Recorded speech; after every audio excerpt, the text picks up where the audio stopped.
born in empowered living community, Paul Martinelli, and you are in for a rare treat. Grab a pad of paper and a pen. If you are an entrepreneur, if you're a small business owner, if you are in the grind, and trust me, if you know what I mean, then you're in it.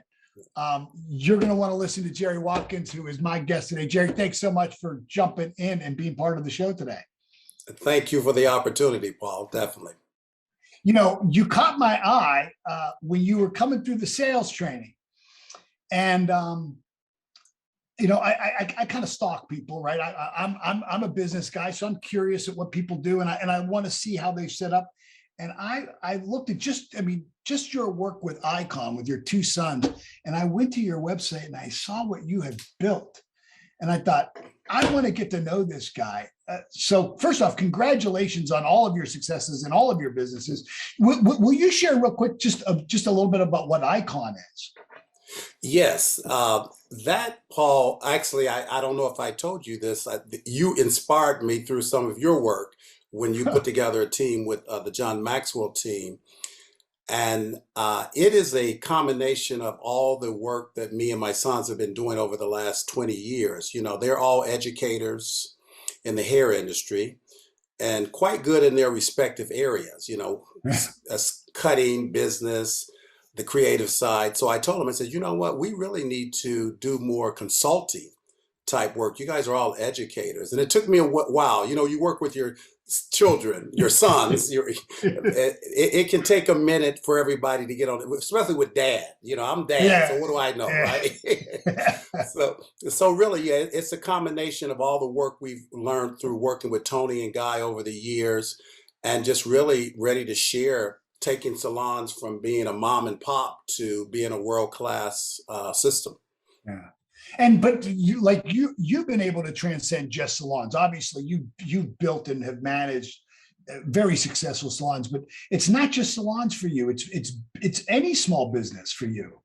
Yes. I was listening to your elevator speech, I guess people call it sometime yesterday. I said, I think I'm gonna have to steal that. I'll tweak it a bit, Paul, but I think because, you know, one of the things that draws me to you in such a powerful way is the whole mindset piece. You know, you just are so good at leveling people up and getting people through the limiting beliefs and all. And that's really what I enjoy the most. So when it comes to me, when I looked at business and the salons, you know, all the hardest part to me was not getting the money. I mean, it was hard sometimes to get money, managing the business, all of that. The hardest part to me were the people. Inspiring and motivating people was a difficult thing. So when I look at, you know, and that's with any business, right? So when I look at a business, I still feel like that's the piece that most people are going to struggle with: hiring, motivating, inspiring their staff, and even better yet, how do you inspire yourself? Yeah, and that's the truth. I mean, it's a full-time job trying to figure that out, how to inspire yourself, let alone other people. How did you get started?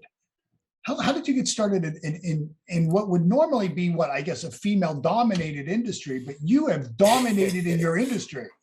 Yeah, and I didn't realize that. Sometimes I'm a little slow, Paul. Because some guy had to point that out to me one day, and I was like, yeah, I never really thought about that, you know. And right. But I got started really out of necessity. You know, they say the necessity is the mother of skill sometime, or invention. My mother wanted to cut our hair. You know, I grew up like you grew up. You know, we grew up with it was 6 of us, single parent, didn't have much money, and she couldn't continue to send us to the real bootleg hairdresser. So she decided she was going to cut our hair. And I'm thinking, like, this sounds like a real scary proposition to me. I'm like, it's hard enough growing up in the inner city, in the hood. A bad haircut, I'm thinking like, oh God, please. And so, Paul, I mean, it was just, I think back, I didn't think much of it then, but now I think back, what if I couldn't have had any skills? But I took the clippers, went into the bathroom, and I actually knew how to cut my hair. Wow. And I started bootlegging from there. I was 12 years old, and I started cutting my brothers. I had 4 younger brothers. They seen I could cut. They were like, okay, we'd rather Gerry do it. And then my first cheap friend Charles Finch. I'll call him out on air. No, he didn't want to go to the real bootleg barber, and he came to me for $1 or for 50 cents. Bootleg barber charged $1, and that launched me into business. From that moment forward, Wow. I was How cutting old are you? hair, growing up. How you're 12 years old. 12 years old Yeah, and you're doing 12 years old. I was in I think the seventh or the eighth grade. yeah. And I was, because it was a common thing. Most of the guys were older, but it was a Yeah. common thing in the neighborhood for somebody to Sure. cut hair in the kitchen. And Yeah. so I had a little barber shop on the third floor of my mother's project apartments, and I would cut on Saturdays, and at night sometimes she would let me cut downstairs in the kitchen, and I did that through high school. Wow. Yeah. Wow. Wow. Wow. And did you just have a natural talent? I mean, Oh, would you go on and study formally or? oh, I did. I did. Like I said, I apparently had somewhat of a natural talent because I didn't know I could cut hair until that day. And but I did go to beauty school. I went in the Air Force for 8.5 years. Wow. That's how I came to Phoenix. And when I was about ready to get out, I was really struggling with what am I going to do? And I wanted to I thought, well, maybe I'll get what did I say? Everybody needs to go to the doctor. So I thought I'd become a physician's assistant, maybe something like that. And I couldn't find any training. So I'm kind of unorthodox. So I went to the phone book to get some ideas, and there was beauty Yeah. school. And Paul, I mean, I got to tell you, I know you're a spiritual guy, and so am I. That's still the greatest spiritual experience I ever had. Wow. When I went to sign up for beauty school, I remember sitting, waiting to go into the office to find out more about it. And I had what I call, what you hear the old guys say, you know that you know that you know. I had that experience right then. I've never had it stronger since that time of anything I've ever done. I knew this. I said, this is where I should have been right out of high school. Wow. And Wow. Wow. yeah, Wow. so So yeah, you get out of high school, you do 8.5 years in the Air Force. So you're going into your late 20s or early 30s. no, really, no. I got out of high school about 17, so I was only Oh, about when I went to beauty school, mid I was about 20s. 23. Yeah, Yeah, early 20s. yeah, Wow. yeah. Wow. How long was that? 2 year, 3 year program, something like Beauty that? school, 18 no, it's months? really only about 15 months Yeah, is what was the max you could actually take. And right. so yeah, got through that relatively fast. But And because you've worked at the highest levels. And the work you do, it's unbelievable. Like guys, when you think of like high end, this is about as high end as it gets. yeah, you know what? That was the beginning of what I still focus on now. That's why, you've made some recommendations for me. And I was telling a friend the other day, it's been so special to always work with world-class people. And Yeah. so I ended up working and partnering with Bruno Moscolo of Tony and Guy. And I mean, I want you to meet him. I kept thinking, I got I to get you and him together. I mean, you got your Italian backgrounds, and you yeah. guys even favor each other a bit. But he is, and he's like you. He's one of the nicest people you'll ever meet. Mm. And yeah, I got a chance to, be mentored, and we did salons together. We were one of his first partners in this new level of partnerships, and we did 6 salons together. And Wow. we he loves the boys. See, they have a similar background. He comes from a hairdressing family with 4 brothers, and they went on to be famous in it. And so he Yeah. really likes my boys, and he's like an uncle. So yeah, I got a chance to be up close to, I believe, the person that's had the strongest influence in hair, because he took it from mom and pop to they did, between him and his brother, they've done over 800 salons Oh and a my major goodness. product line. And they're one of the only companies that had a major product line, major world-class salons, and academies. Wow. No, And for and you and how long did you work with him? I know 22, you still do in yeah, many 20, ways. 22 years we had the Tony and Guy partnerships with him. And he's such a nice guy. And again, I'm not going to sit here and just toot your horn all day, Yeah. but I got to say what's real. Yeah. You guys have so much in common. You're givers, Oh, and well, you thank you. give more bang for the, than you ask for. And so Yeah. he's the type of man that even though we're not in business anymore together, Yeah. we can go to his house, call him anytime. And matter of fact, I'm asking him to go on, do a show with me and the young lady you introduced me to, Christine. I'm Oh, gonna yeah. bring him on the Christine show. Oh, But wow. he's the type of man where he has nothing to gain anymore with working with us, but we can come and be mentored by him. He says, Jerry, whatever you need me to do, I'll do for you. And I'm like, it's just the nicest thing in the world to know people like that. I mean, don't you find that though, Jerry? I mean, there's for all the heat and pressure and beat up and kicking that rich people get or successful people get. I find that the more success somebody has, the more giving they are. That's what I found, Paul. That's what I tell people that I mentor. I said most people that are really successful are more than happy to share with you whatever they can, and Yeah. that's who he is. It's like Jerry, and he means it. I call him up. Yeah. I'm gonna be in L.A. He said, "Well, stop over." Matter of fact, he'll get mad if I don't. He says, "You were in L.A. and you didn't stop by and say hello." It's like, yes. And so, no, yeah, I agree with you wholeheartedly. Yeah, yeah. So you also you hold the highest training level in neurolinguistic programming. I know you train people in NLP. You train trainers and Yes. certify. As a coach, how has NLP helped you? Oh my gosh.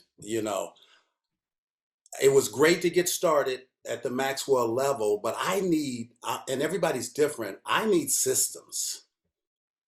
And that's Yeah. what it brought to me was these, how to's. It was like when I went there and learned about things like the meta model and, the meta model, I'll start with that, and just how to really ask questions to uncover information in a systematic way. I'll tell you what I told them. I said, listen, you guys exceeded my expectations by five, at least, five. It was all over the top. So the next thing I know, that was my biggest fear, Paul, to tell you the truth, with giving up, moving on from hair. I said, I'm such an information education junkie. I said, I am not going to be able to quit going to workshops. And I tell you what, I guess I know myself better than I thought. I tell people $30,000 later, you know, I'm at NLP. I signed up for one shop, and Right. but I tell people all the time. I've been to London 19 times to learn how to Wow. do, to train at the World Hair Shows and the different conferences.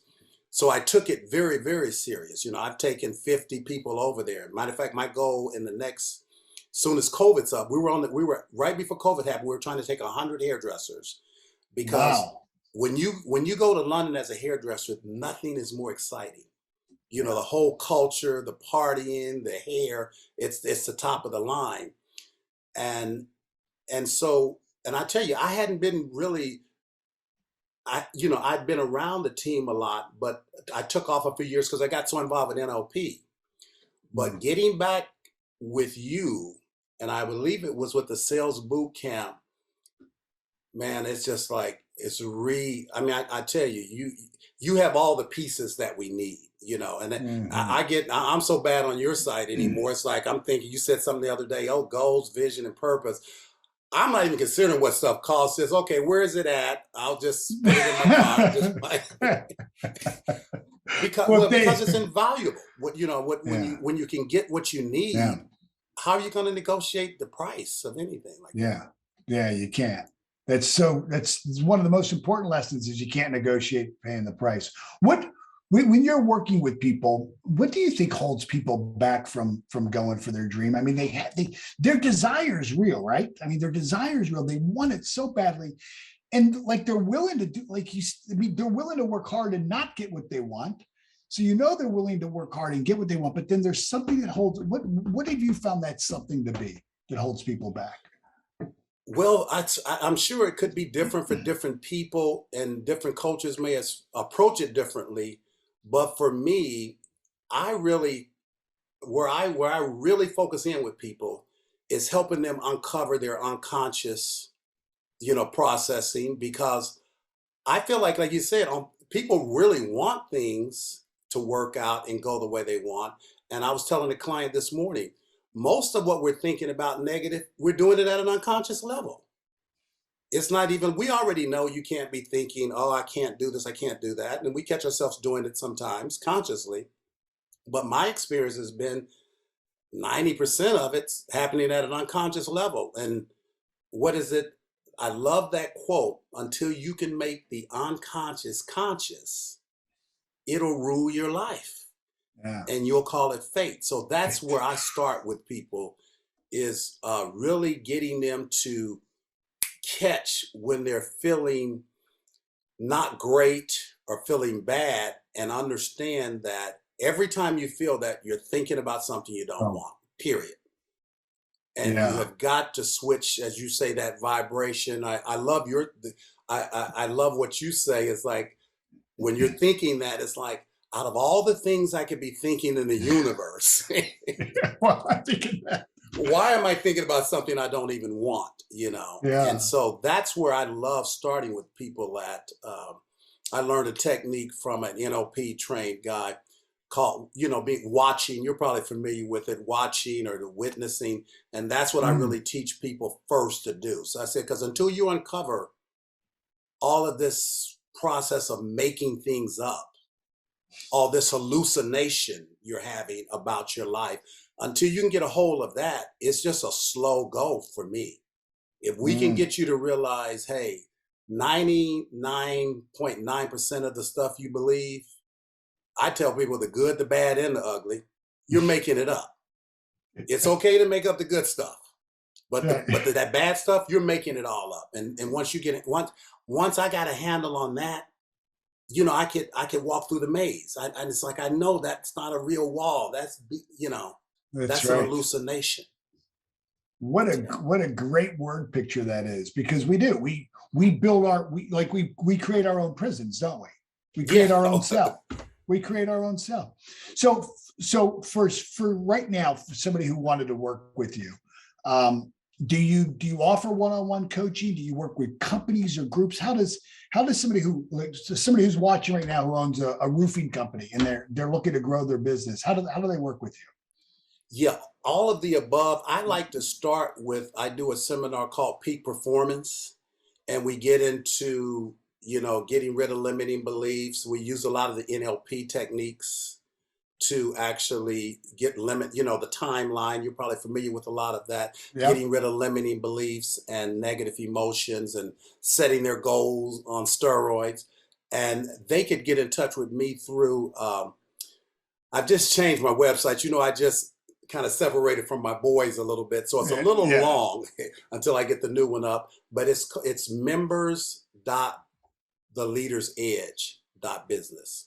If they go Gotcha. there, leaders dot the leaders edge dot business, they can Yeah. find all of those programs there. And then I move from that point. It's a 2-day seminar Oh, that's wow. very well priced. And and then I bring them into, I prefer to go into group coaching, but I obviously offer one-on-one, but I like my group coaching program. It's 3 months at a time, and I bring them through, first of all, their map of reality, how to work with their map of reality. I spent 3 months with business Wow. owners on that, and that's been like life-changing for almost everybody that's been through it. That is a pow. I think I did something probably similar to that when I first started my journey back in probably 1998. I think I might have done something like that, a map of reality. And boy, until you have that, you you don't know what reality is, right? Because like you said, so much of it is perception and projection, right? And Exactly. dragging the past kind of into the future. Exactly. Yeah. And so, yeah, so it's been, yeah, I'm excited more than ever right now. And like I said, I'm an education junkie right now, but I tell people all the time, and you've got, and your site, I really want to mimic a lot of what you've done. You have so much on that site. I'm just picking and choosing. In fact, I'm going to use what is that one program that you have, Empowered Living? Yeah. I mean, I was talking with Rick, and so I bought the Yeah. Empowered Living, Yeah. the resource. I'll be joining your resource. What is it? Fully resourced Fully program. resource. I'll be joining that. I Yeah. think next week it starts up. I'm in Yeah. that. Yeah. But I'm going to be using some of those products for my subscription program Yeah. because I understand now how we have to really have a clear buyer's journey that starts off at a reasonable place. Yeah. That is so awesome. This is so good. Thank you so much for being part of this. I love, look, your boys are great. I love meeting your boys. I love seeing you and your boys together. I love that there's a little bit of tension there's supposed to be, right? I remember working with Les Brown, and he would say, it's a good day when when you still got your health, you got a couple of dollars in your pocket, and your kids aren't acting like fools, because he worked with his kids, Oh man. He'd say, oh God, they test me, but I love them. So, but your boys are super talented. They are super talented. I mean, I've looked at their work. Oh my goodness. So you know what? We'll put in the comments also a link certainly to Gerry's site, but you got to check out what he's created with his boys. But if you're a small business and you want somebody who understands small business, because there's an art to small businesses that you don't get in corporate, and there's an energy, and there's a nuance in working with an entrepreneur. Reach out to Gerry. You'll be really glad you did. I've gotten to know him and his sons, and you will be really, really well served. So Gerry, thank you so much, my friend. It's been great having you. It was quite an honor, Paul. Thank you so much. Right on. Be well. Bye-bye. I'll see you next week. Bye-bye.